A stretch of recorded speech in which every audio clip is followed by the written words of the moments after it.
College students are in trouble after they were found skinning a bear on campus. A cruise ship passenger jumped overboard to avoid a $16,000 gambling debt, and jellyfish have disrupted a nuclear power plant in France for a second time. These are the weird stories for Weird AF News, the only daily weird news podcast hosted by a comedian that gives a damn. All right, boys, hit it. College students at Cornell University were found skinning a bear carcass in a campus residence hall. Well, I mean, in their defense, have you seen the prices of student meal plans on college campuses? I mean, who do they think they are charging this much for meal plans? It's ridiculous. So, yeah, maybe, I don't know, go forage for your food. That's an option. Never thought they'd drag a bear back to a dorm, but, hey, you got to get creative. The story is out of Ithaca, New York, where Cornell University is located, I believe. It begins by saying, "Sometimes you eat the bear, guys, and sometimes the bear eats you." Ha ha ha ha. Who is this funny author? I mean, if I ever need to hire a writing staff for Weird AF News, if at any point this podcast becomes successful, I know where I'm starting, right here at this local Ithaca media company. Now let's jump into the bear story. The details are thus: 2 students over the weekend, they're not being identified, but they reportedly killed a young black bear and then brought the animal's carcass to a place called Ganadago Hall. I definitely did not pronounce that correctly. This place is an undergraduate residence hall on North Campus. The students skinned the bear carcass and then packaged the meat, prompting some complaints from fellow residents at some point over the weekend. Yeah. Oh, did I just snort? That's a first.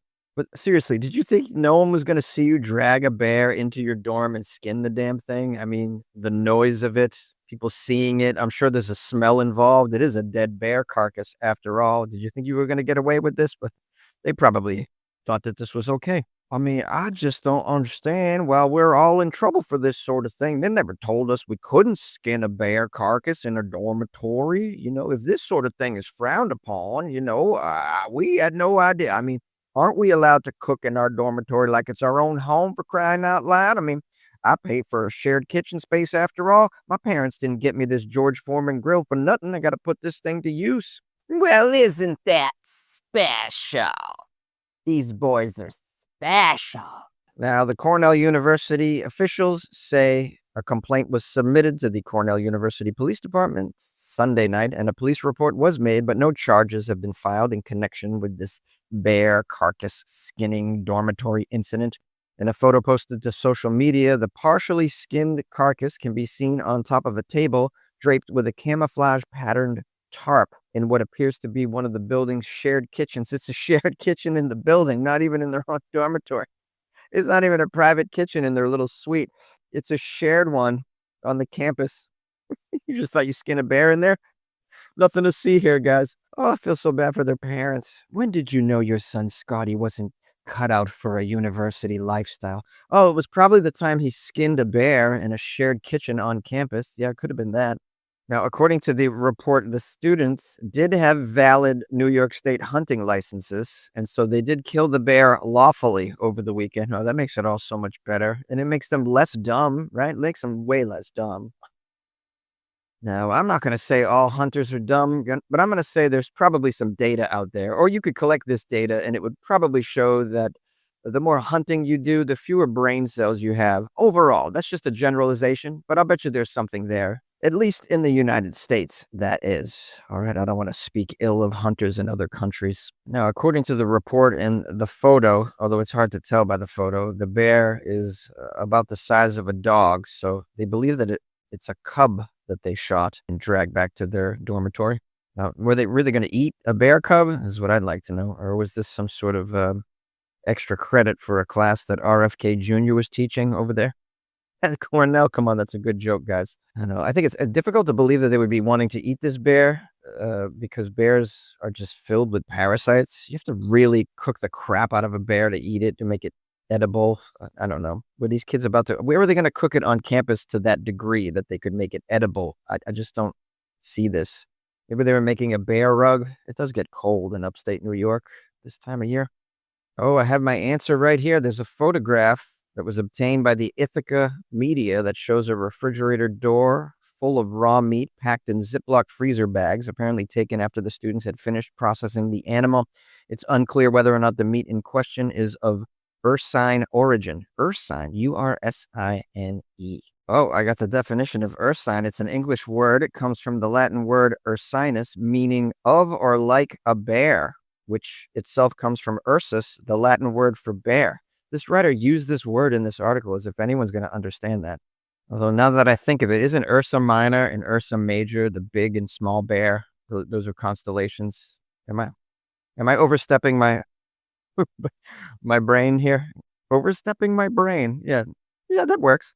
All right. Well, it doesn't say what's going to happen to these students. I imagine they're going to be punished on some level, but probably not kicked out of school. I mean, after all, they haven't really broken any laws, and I'm sure there's nothing in the student handbook that even mentions this, although there will be now. We always wonder, how do they get these strange rules in there? Look at page 24, paragraph 2 says, don't skin animal carcasses in our dormitory. Where does this come from? It comes from these buffoons.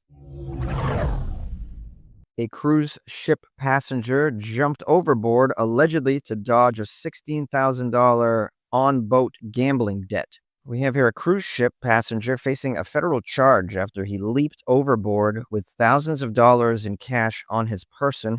This was over the weekend in Puerto Rico. This was after he incurred about $16,000 in gambling losses on the high seas. Well, a lot of people don't know this, but when you're swimming in international waters, you owe nothing to nobody. Right? At least that's what I heard on TikTok. Now, this guy's name is J. Xander Omar Gonzalez Diaz. This guy's got 5 names. J. Xander Omar Gonzalez Diaz, 5 names. You should have sold a couple of your names, sir. This guy was arrested Sunday after he jumped off the Royal Caribbean's Rhapsody of the Seas. They always have fun names. Rhapsody of the Seas. Ooh. Dreamy cruise. Why don't we steal away? Why don't we steal away? Cruise. Where was I? Yes, J. Xander Omar Gonzalez Diaz, the man with 5 names and a gambling debt, jumped off the boat when it docked in San Juan, Puerto Rico, according to a criminal complaint by Homeland Security Investigations. He's been charged with failing to report the transport of monetary instruments over $10,000 from outside the United States. Would someone please explain to me where they got the term monetary instruments? Like, where does instrument come in? I mean, assets would be better. Instruments? When I think of instruments, I think of, like a kazoo or a trombone. Trombone, that's a strange choice. Kazoo, also a strange choice, but you get where I'm coming from. No, but apparently instruments is also used with monetary. I'm going to ask my friend if I could borrow some instruments from them. And then when they give me drumsticks, I'm going to say, no, I could use $100, buddy. Where'd you get this drumstick idea? It says here now that the complaint does not explicitly link J. Xander Omar Gonzalez Diaz, the man with 5 names, decision to jump overboard with his alleged debt. It does not explicitly link. Well, why did you think he jumped overboard? You think he was this excited to see San Juan, Puerto Rico? Yeah, people don't just jump overboard unless they're trying to escape and not be found. They jump overboard when they owe monetary instruments to the cruise ship and they're trying to make their escape. Now, according to the report, Gonzalez Diaz was eventually fished out of the water by passersby on jet skis and taken to shore, where Customs and Border Protection officers found a total of $14,600 of monetary instruments on his person. The criminal complaint alleges that Gonzalez Diaz owed Royal Caribbean $16,700 in debts that were almost exclusively associated with casino and gambling expenses. It sounds like he gambled on credit with the ship, and then instead of handing over his own cash to pay the debt, he thought he would just jump overboard. That's how this happens. Can you really gamble on credit on a cruise ship? I've never been on a cruise ship. Is that a thing? Can you just sit down at a poker table and be like, give me 5,000 chips, charge it to my room? If that's the case. BRB, everyone. I think it's officially blackjack time on the high seas. Okay, so the man with 5 names, Diaz, Gonzalez, etc., jumps overboard. The investigators caught him. They asked him to explain why he jumped off the ship, and he told investigators in Spanish that, quote, he did not want to report the money in his possession because he thought he was going to be taxed on the duties for bringing in the currency. The currency? You mean the monetary instrument? All right, well, that's a bunch of balagna. He obviously jumped because he owed the ship $15,000. I mean, that's just his excuse after getting caught with the money. This is what he came up with. And by the way, this is good to know. All right, if you're going to jump off a ship ever, if you'd like to, you want that experience of leaping off a cruise ship named Serenity Now of the Seas, make sure you owe the ship first because they'll definitely save your life. Man overboard. Let's rescue him right away. Oh, how nice of you to rescue that passenger. Oh, well, he does owe us money. Jellyfish have disrupted a nuclear power plant in France for the second time in a month. That's right, a swarm of jellyfish has caused major disruption at one of France's largest nuclear power plants for the second time in a month. The jellyfish entered the filters of the pumping station at this nuclear power plant, according to France's national energy spokesperson. Oh, they got a national energy spokesperson. I should be a national energy spokesperson. I would be all hopped up on caffeine every time I made a statement. Let me tell you about the state of affairs and energy that we have going on in our nation. Oh my God, I know everything about it. I know everything about it. Questions. Who's got questions about energy? You got questions about energy? I got answers about energy. I got so much energy to talk about, and I got the energy to talk about it. So who's got questions about energy? I wonder if this guy's like that. Although he's French, so he's gonna be. So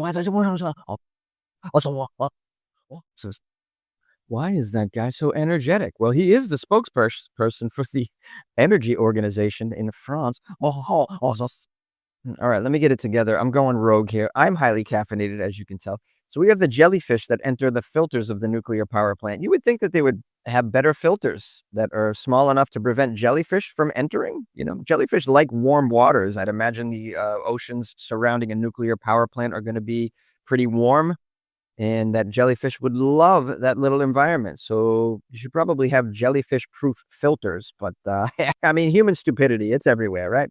Even in France. Okay, so this incident took place at the Paluel nuclear plant, and it reduced output at the plant in Normandy by 2.4 gigawatts. 2.4 gigawatts. We have less gigawatts because of the jellyfish. Crews are working to restore it to full operation as I speak. I'm sure they're going to do whatever they can to increase the gigawatts.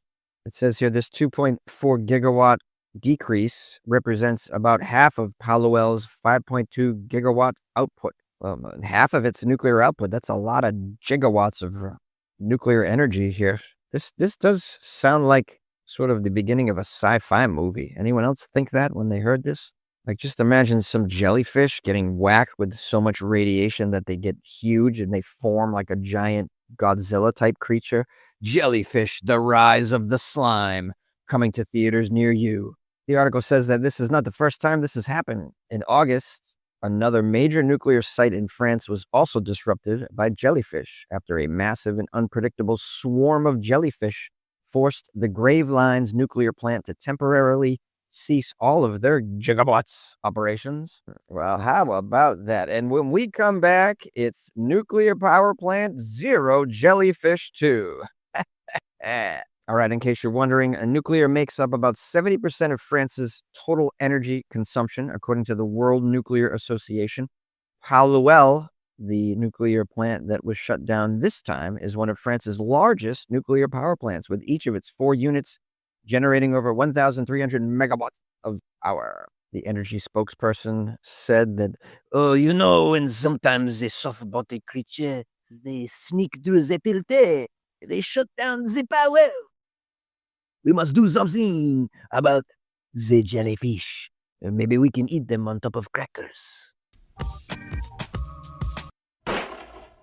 I saw you glancing my way.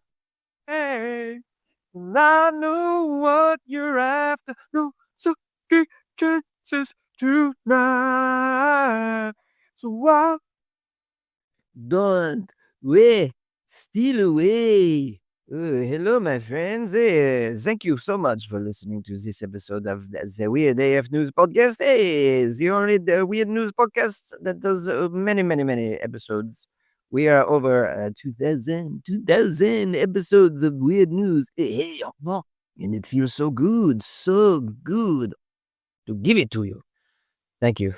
Many of you are still reaching out to me to let me know that the podcast sounds okay. So thank you for that. Let's just right up top say thank you for the feedback. My email is funnyjones@gmail.com if you want to reach out to me. Slide into my DMs at funnyjones on the gram. I'm still on the East Coast. I'm gonna head back this weekend, back to Cali, and then I'll be. So I'm going back to Cali. Cali should be good. Meanwhile, it's been a nice trip over here. I've been sharing some photos of my trip on the Instagram. So go to @funnyjones if you want to get on board with all of that. I got some shows in SoCal when I get back if you're interested.